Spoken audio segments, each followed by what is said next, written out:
Assalamualaikum warahmatullahi wabarakatuh. Perkenalkan kami dari kelompok 2 mata kuliah Perspektif Sosiokultural. Di sini kami akan mempresentasikan hasil kerja kelompok kami pada alur ruang kolaborasi. Namun sebelum menginjak kepada pemaparan materi, izinkan saya terlebih dahulu untuk memperkenalkan anggota dari kelompok 2. Yang pertama ada Mbak Indah Ayu Hapsari, dan yang kedua ada Mbak Latania Roduluzanah, dan yang ketiga ada saya sendiri, Muhammad Yusuf Hidayat. Yang keempat ada Mbak Nanda Tantri Hastuti, dan yang kelima ada Mbak Noni Sapera Dwi Meliawati. Kemudian pemaparan materi akan disampaikan oleh rekan-rekan saya kelompok. Saya persilahkan. Baik, untuk pertanyaan yang pertama, apa pandangan masing-masing anggota kelompok tentang perspektif sosial, budaya, ekonomi, dan politik dalam pembelajaran yang mempengaruhi proses pendidikan? Nah, menurut pandangan kelompok kami berpandangan bahwa perspektif sosial, budaya, ekonomi, dan politik dalam pembelajaran dapat mempengaruhi proses pendidikan. Karena dengan mempelajari perspektif sosiokultural dapat memperbaiki cara pandang guru dalam menyikapi perbedaan atau keberagaman yang ada pada diri peserta didik. Sehingga guru dapat merancang pembelajaran yang sesuai dengan kebutuhan peserta didik.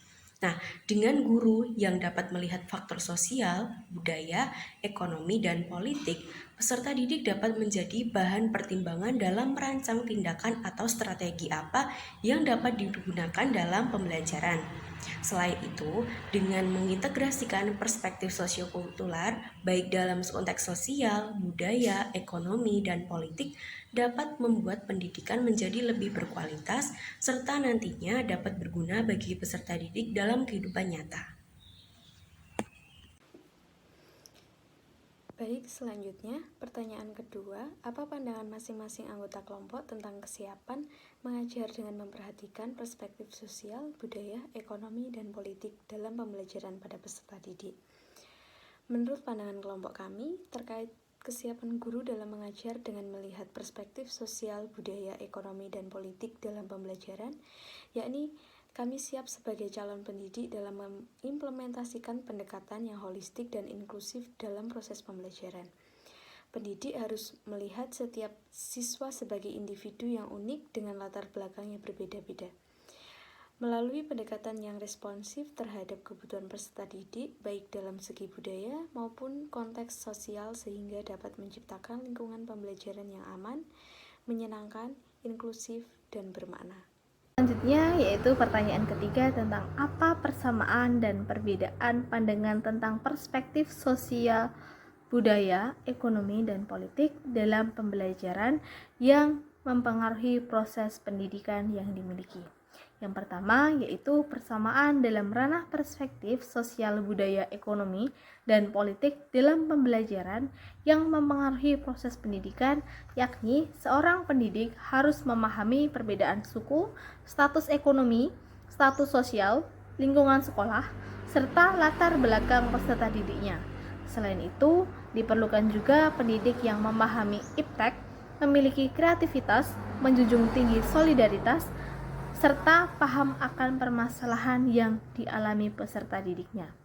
Sedangkan perbedaannya adalah tempat transfer pengetahuan dan nilai yang erat kaitannya dengan norma di masyarakat, serta melalui pendidikan dan dapat membantu dalam mencapai tujuan hidup yang lebih baik, menjadi manusia dengan sebaik-baiknya dalam kehidupan bermasyarakat. Akan adanya pergeseran paradigma pendidikan tentang cara hidup, cara belajar, cara berkomunikasi, dan juga cara berpikir yang harus dikuasai pendidik, serta sebagai seorang pendidik juga perlu untuk mendorong perubahan para peserta didiknya dari mulai pola pikir, kreativitas, dan ilmu pengetahuan. Dari keempat aspek perspektif ini dalam pendidikan tentunya akan ada nilai positif dan negatifnya. Hal itu yang perlu disikapi dengan baik oleh seorang pendidik. Selanjutnya pertanyaan yang keempat. Pertanyaan yang keempat adalah apa persamaan dan perbedaan pandangan tentang mengajar dengan memperhatikan perspektif sosial, budaya, ekonomi, dan politik dalam pembelajaran pada peserta didik yang dimiliki. Menurut jawaban kami, persamaan pandangan tentang mengajar dengan memperhatikan perspektif sosial, budaya, ekonomi, dan politik pada peserta didik yaitu sangat penting untuk memperhatikan latar belakang peserta didik seperti mengetahui kondisi ekonomi, sosial, budaya, dan juga politik dari peserta didik itu sendiri.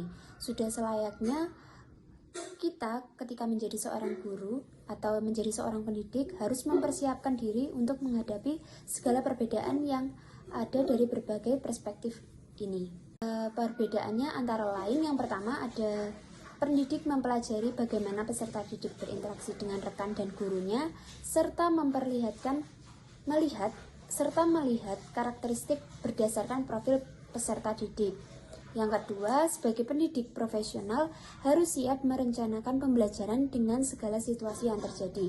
Kemudian yang ketiga, pendidik dapat menjadikan perbedaan karakter siswa atau peserta didik sebagai kekuatan dalam mewujudkan proses pembelajaran yang inklusif. Kemudian yang keempat atau yang terakhir yaitu sebagai seorang pendidik harus mampu memberikan pemahaman kepada siswa mengenai keberagaman perspektif baik sosial, budaya, ekonomi, dan politik dalam pembelajaran. Itu tadi adalah pemaparan materi dari kelompok 2. Apabila terdapat kesalahan dalam kami menyampaikan materi, kami memohon maaf yang sebesar-besarnya. Sekian, wassalamualaikum warahmatullahi wabarakatuh.